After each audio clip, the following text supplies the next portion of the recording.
Maura Murray vanished without a trace, leaving her family devastated and the world baffled. Her last known movements were strange and out of character. Was it foul play, a planned disappearance, a tragic accident? This is the question that needs answering. I'm your host, Robbie Davis. Welcome to You Should Be Scared, your #1 destination for everything unsolved and unexplained. Join me now and let's investigate this chilling case together. To unravel the mystery of Maura Murray, we must start at the beginning, back when her life appeared normal and full of promise. Maura, a bright and ambitious 21-year-old, was living the quintessential college experience. She was enrolled at UMass Amherst, studying nursing with dreams of a fulfilling career in healthcare, surrounded by a close-knit family, a loving boyfriend, and a future that seemed nothing short of brilliant. Yet beneath this seemingly perfect exterior there were signs of trouble. Maura wasn't just any college student. Before UMass, she attended West Point Military Academy studying chemical engineering. This reveals someone driven by ambition and perhaps a touch of restlessness. Her story is one of contrasts, of a promising future overshadowed by hidden struggles. On the surface, Maura seemed like a happy and well-adjusted young woman, but beneath that facade lay a more complicated reality. Just months before her mysterious disappearance, Maura found herself entangled with the law. She was caught using a stolen credit card, but had been released by the police. They would not press charges as long as she promised not to get into any trouble for the next 90 days. Following a phone call with her sister, Maura appeared withdrawn and visibly shaken. She was deeply troubled by her sister's ongoing battle with addiction. As if the stolen credit card and the cryptic phone call weren't enough, Maura was also involved in a car accident just days before she vanished. She had borrowed her father Fred's car to drive back from a party and crashed into a guardrail on the way home. The car suffered $8,000 in damages, but it was covered by insurance, and she had collected the forms to fill in for her dad. She was also having issues with her boyfriend. The police found a printed email in her room that provided details of the trouble, as well as the information they got from her chat history on her computer. On February 9th, 2004, Maura Murray made some pivotal decisions. It was as if a switch had flipped, shrouding Maura in secrecy. That day, Maura made a curious phone call, a key point in the investigation. She called a real estate agency in New Hampshire. This act raised eyebrows, as Maura had no known connections there, although her and her family had vacationed in the area. As the day wore on, Maura's behavior became increasingly erratic. She told her professors and employer at her on-campus security job about a supposed death in the family. She said she would need to be away for a week to see her family. This fabricated story tugged at the hearts of those who cared about her. But Maura's family confirmed there had been no such death. Why did Maura invent this false tragedy? Was she running from something, or was she simply buying time? Authorities found her belongings meticulously packed. Why pack if she intended to come back to university?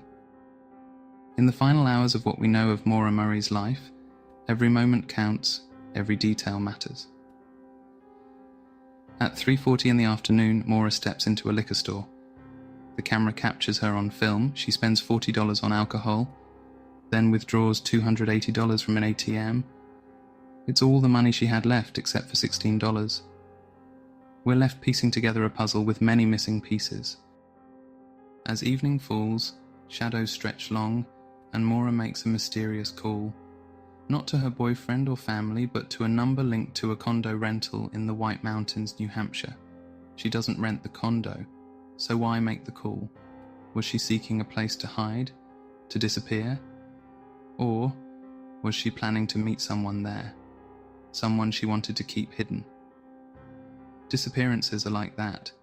They leave gaps in our understanding, questions that echo through time. Why New Hampshire? What was she running from, or towards, in those final hours? Imagine a frigid February night in Woodsville, New Hampshire. Snow is falling heavily, the wind howls, and a woman is alone in her house when she hears a sudden loud thud. She rushes to the window and sees Maura's car crumpled against a snowbank outside. It's 7:27 p.m, and the mystery surrounding Maura Murray deepens. The woman is understandably shaken. She dials 911 and reports seeing someone in the car, a man smoking a cigarette. Later, she changes her story, saying she only saw a figure and a red light, possibly from a cell phone. This discrepancy becomes a significant point of contention in the investigation. Was there someone else in the car with Maura? Was she being followed? The uncertainty is almost unbearable. A neighbour drives past Maura's wrecked car, noticing the eerie stillness.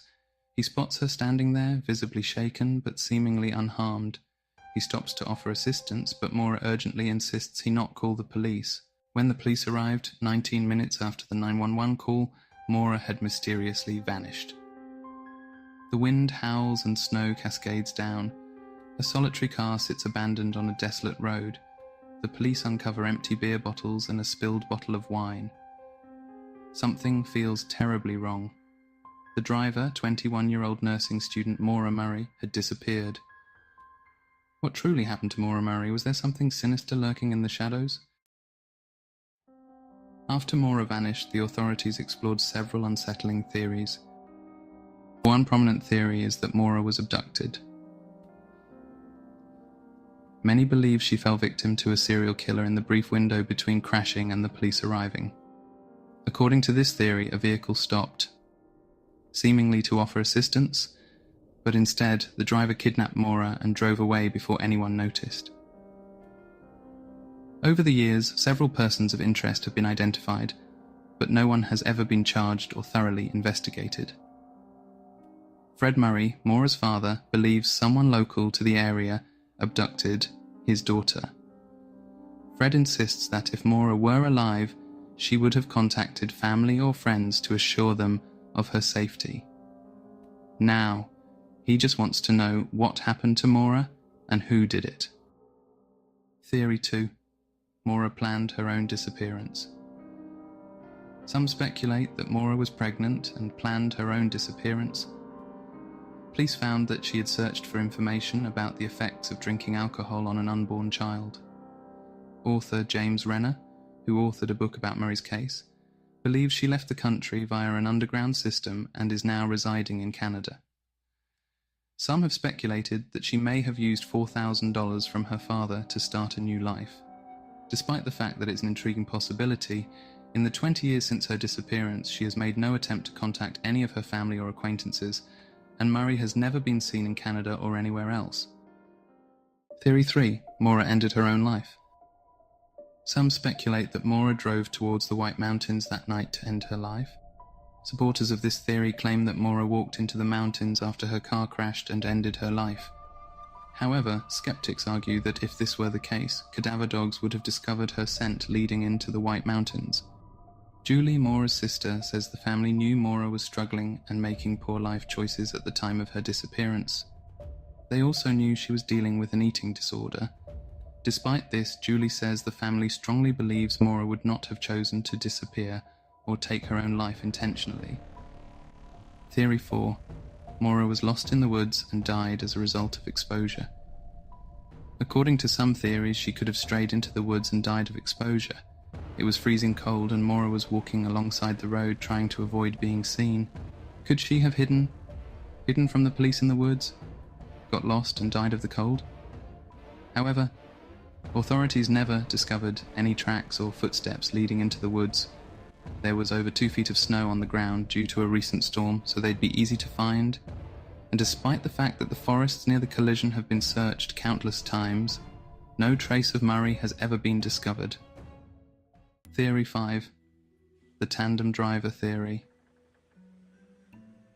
This theory attempts to explain how Maura managed to leave the scene of the accident so quickly.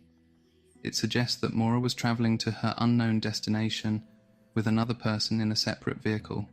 This driver either came across Maura's crashed car and picked her up, or turned back to get her when they realised she wasn't following. But if this theory holds, what happened next? Where did Maura and the tandem driver go? I don't often share my personal opinion on cases, but I find myself agreeing with Julie, Maura's sister. I believe Maura intended to take a short break to clear her head. She'd been through a lot: her eating disorder, her sister Kathleen's addiction issues, crashing her father's car, and problems in her long-distance relationship with her boyfriend. Perhaps her room was packed because she planned to quit her nursing course after taking a few days to relax and get her head straight. Items found in Maura's car led her family to believe she was planning a brief getaway. These included teeth whitener and the car insurance forms for her dad. The forms suggest she intended to fill them out so that Fred could repair the damages to his car on the insurance. This doesn't seem like the actions of someone preparing to disappear for good. While we can't be certain without more evidence, this theory aligns with the information we have. Her family strongly believes she met with foul play while vulnerable after the car crash in the mountains. What do you think happened to Maura? It's the 20th anniversary of her disappearance this year.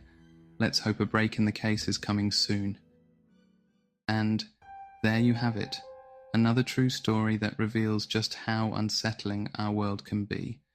If Maura's story intrigued you as much as it did me, don't forget to hit that like button and subscribe to You Should Be Scared for more mysteries. If you're not ready to leave, why not click on one of my other videos for more strange tales? Until next time, stay curious, stay cautious, and stay tuned for more baffling stories of the unexplained. And remember, you should be scared.